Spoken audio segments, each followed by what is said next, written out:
Hey all, welcome to January's first episode of Straight Talk. I'm super excited to be doing this with you guys, and I really wanted to just say thank you for all the support you gave me in 2022. This channel was really well received. We had a lot of amazing content, a lot of amazing feedback, a lot of dialogue back and forth between ourselves and you as our fan base, who were sending us lots of DMs with your questions and topics you'd like to see us do in 2023.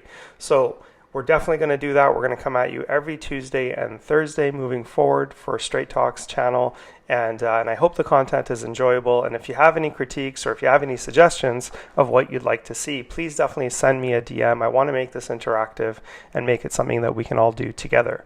So for today, Tuesday, January the 10th, what I really wanted to cover for you guys was what's going to potentially happen at the end of this month with the looming rate hike in January 25th, when it's expected to happen.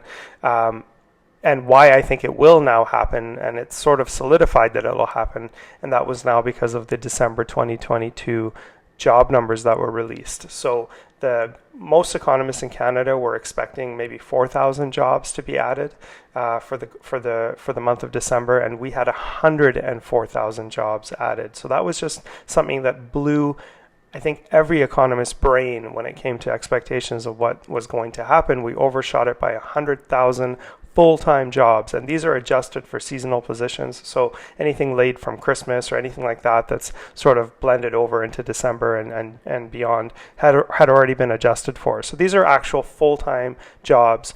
Another thing employers are doing is they're doing wage increases. So we've seen on average 5% wage increases, and what that's also doing is it's putting more money into the pocket of employees, and more full-time jobs are being put into the economy. And if I'm a person who now has a full-time job and I have a really good salary and I'm getting wage increases as existing employees, I now have more money to go out there and spend into the economy. Now, this all sounds fantastic in any other time, but right now you have to keep in mind that this is counterintuitive to everything the Bank of Canada is trying to achieve here.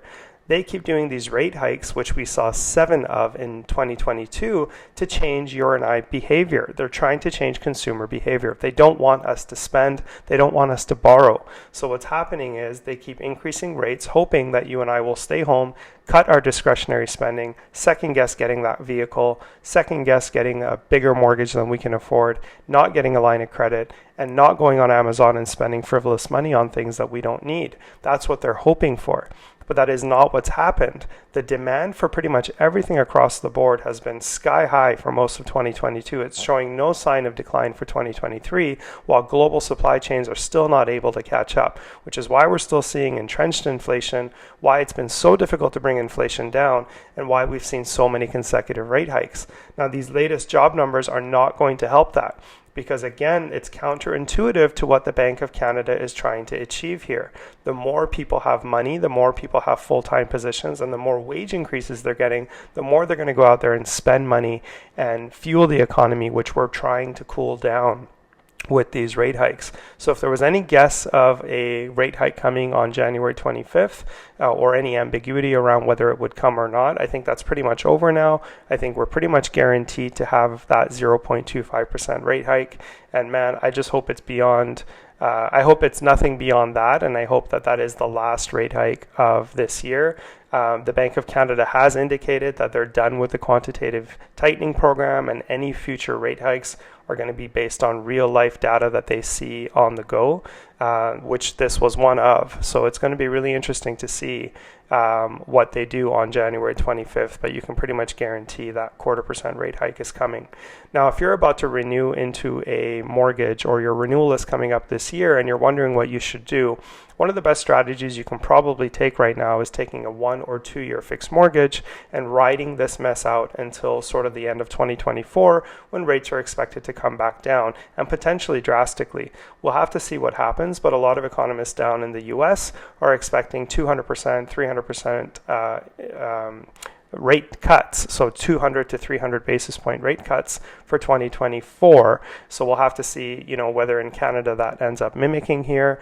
I have a feeling that sometime at the end of 2023, we could possibly see some reductions in rates, but I think the year for that is really going to be 2024. And this is going to be a tight year where we all have to buckle up and really just watch that discretionary spending.